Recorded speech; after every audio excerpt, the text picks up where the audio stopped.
सुप्रजा रामपूर्वा सन्ध्या प्रवर्तते उत्तिष्ठ नरसार्दूला कर्तव्यं दैवमाह्निकम् कौसल्या सुप्रजा रामपूर्वा सन्ध्या प्रवर्तते उत्तिष्ठ नरसार्दूला कर्तव्यं दैवमाह्निकम् उत्तिष्ठ उत्तिष्ठ गोविन्द उत्तिष्ठ गरुडध्वज उत्तिष्ठ कमलाकान्त त्रैलोक्यं मङ्गलं कुरु उत्तिष्ठ उत्तिष्ठ गोविन्द उत्तिष्ठ गरुडध्वज उत्तिष्ठ कमलाकान्त त्रैलोक्यं मङ्गलं कुरु मातः समस्त जगतां मधुकैटभारे वक्षो विहारिणि मनोहर दिव्यमूर्ते श्रीस्वामिनि श्रित जनप्रियदानशीले श्रीवेङ्कटेश दैते तव सुप्रभातम् मातः समस्त जगतां मधुकैटभारे वक्षो विहारिणि मनोहर दिव्यमूर्ते श्रीस्वामिनि श्रित जनप्रियदानशीले श्रीवेङ्कटेश दैते तव सुप्रभातम् तव सुप्रभातमरविन्दलोचने भवतु प्रसन्नमुखचन्द्रमण्डले विधिशङ्करेन्द्रवनिताभिरर्चिते वृषशैलनाथ दैते दयानिधे अत्र्यादिसप्तऋषयः समुपास्य सन्ध्याम् आकाशसिन्धुकमलानि मनोहराणि आदाय पादयुगमर्चयितुं प्रपन्नाः शेषाद्रिशेखर विभो तव सुप्रभातम् पञ्चाननाब्ज भवषण्मुखवासवाद्याः त्रैविक्रमादिचरितं विबुधास्तुवन्ति भाषापतिः पठति वासरशुद्धिमारात् शेषाद्रिशेखर विभो तव सुप्रभातम्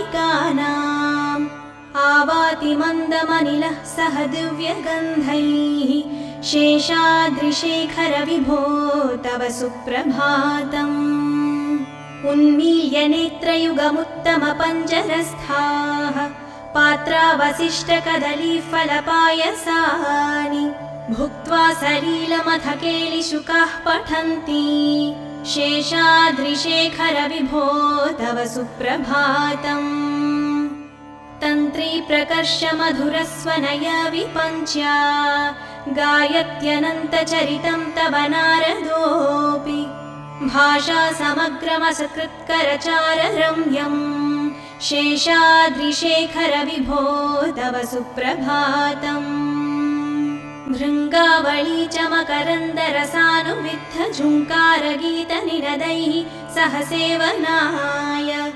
निर्यात्युपान्तसरसी कमलोदरेभ्यः शेषाद्रिशेखर विभो तव सुप्रभातम् योषागणेन वरदध्नि विमथ्यमाने घोषालयेषु दधिमन्थन तीव्रघोषाः रोषात् कलिं विदधते ककुभस्य कुम्भाः शेषाद्रिशेखर विभो तव सुप्रभातम् पद्मेशमित्रशतपत्रगताळिवर्गाः हर्तुं श्रियं कुवलयस्य निजाङ्गलक्ष्म्याः भेरीनिनादमिव बिभ्रति तीव्रनादम् शेषाद्रिशेखर विभो तव सुप्रभातम् श्रीमन्नभीष्टवरदाखिललोकबन्धो श्रीश्रीनिवास जगदेकदयैकसिन्धो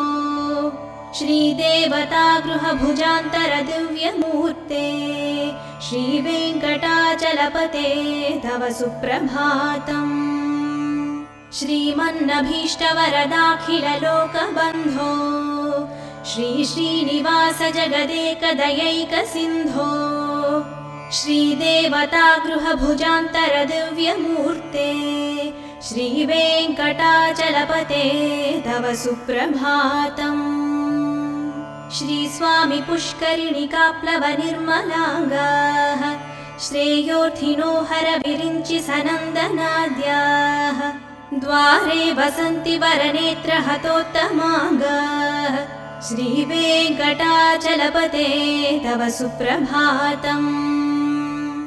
श्रीशेषशैलगरुडाचलवेङ्कटाद्रिनारायणाद्रिवृषभाद्रिवृषाद्रिमुख्याम् आख्यां त्वदीयवसतेरनिशं वदन्ति श्रीवेङ्कटाचलपते तव सुप्रभातम्। सेवापराः शिवसुरेश कृशानुधर्म रक्षोऽम्बुनाथ पवमानधनाधिनाथाः बद्धाञ्जलिप्रविलसन्निजशीर्षदेशः श्रीवेङ्कटाचलपते तव सुप्रभातम्। धाटीषु ते विहगराज मृगाधिराज नागाधिराज गजराज हयाधिराजाः स्वस्वाधिकारमहिमाधिकमर्थयन्ते श्रीवेङ्कटाचलपते तव सुप्रभातम्। सूर्येन्दुभौमबुधवाक्पतिकाव्यशौरिस्वर्भानुकेतुदिविषत्परिषत्प्रधानाः त्वद्दासदासचरमावधिदासदासाः श्रीवेङ्कटाचलपते तव सुप्रभातम्। त्वत्पादधूलिभरितस्फुरितोत्तमाङ्गाः स्वर्गापवर्गनिरपेक्षनिजान्तरङ्गाः कल्पागमकलनयाकुलतां लभन्ते श्रीवेङ्कटाचलपते तव सुप्रभातम्। त्वद्गोपुराग्रशिखराणि निरीक्षमाणाः स्वर्गापवर्गपदवीं परमां श्रयन्तः मर्त्या मनुष्यभुवने मतिमाश्रयन्ते श्रीवेङ्कटाचलपते तव सुप्रभातम्।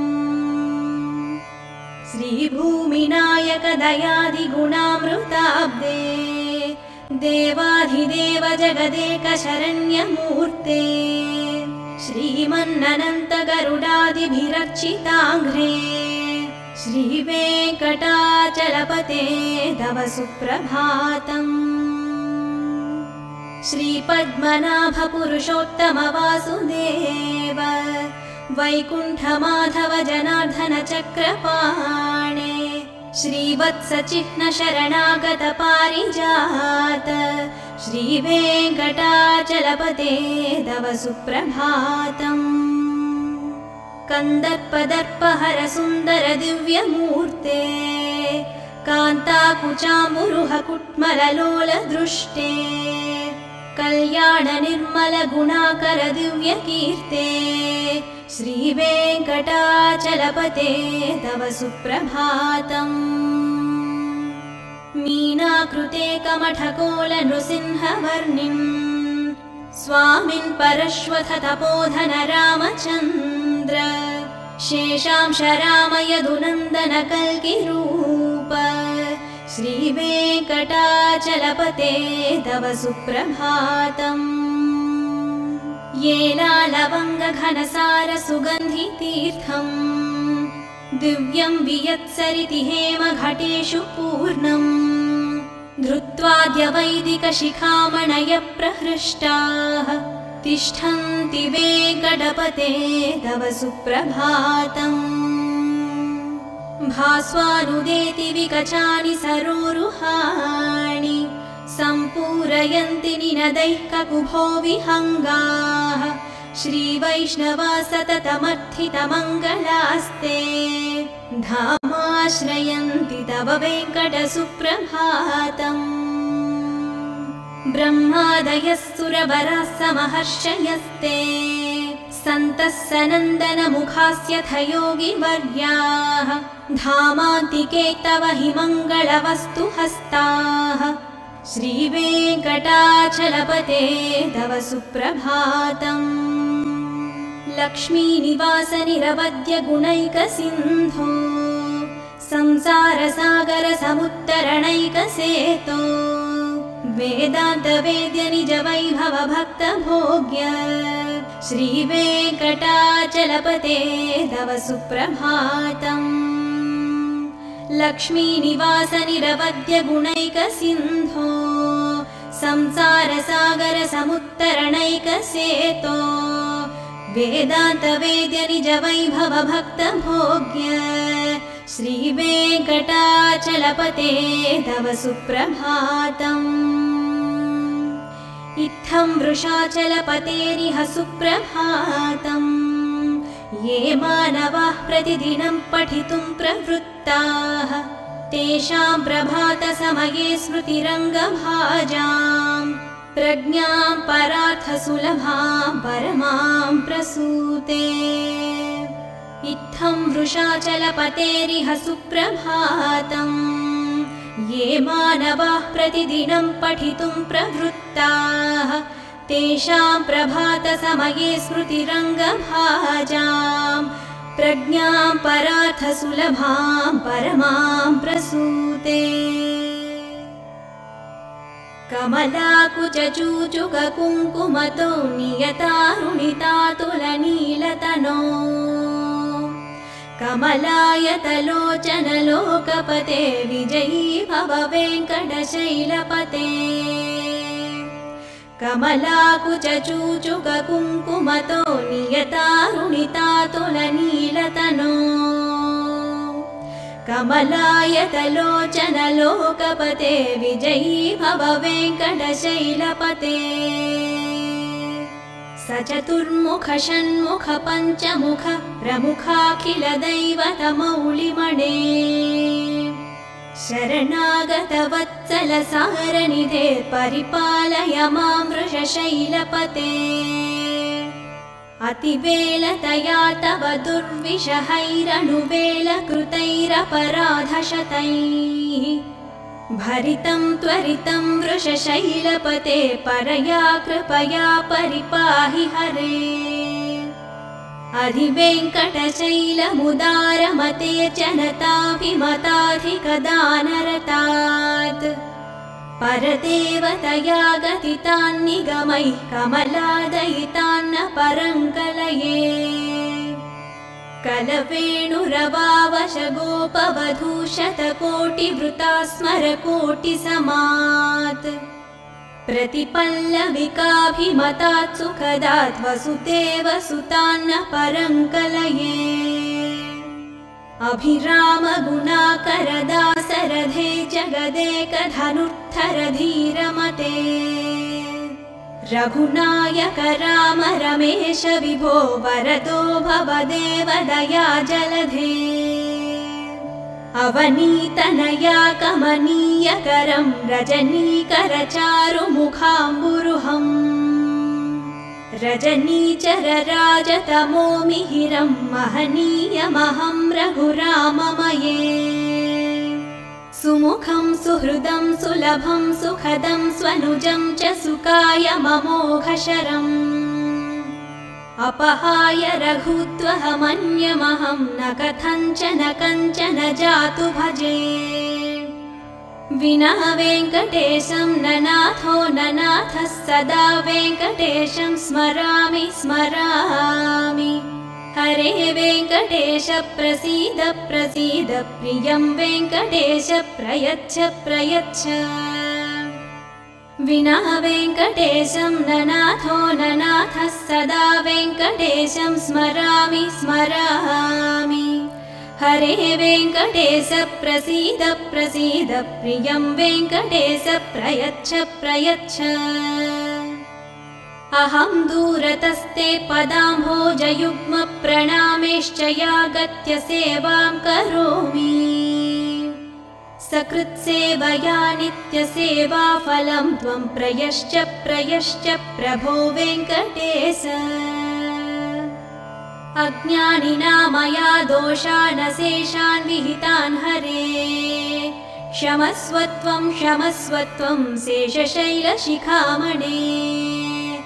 अज्ञानिना मया दोषानशेषान् विहितान् हरे क्षमस्वत्वं क्षमस्वत्वं शेषशैलशिखामणे।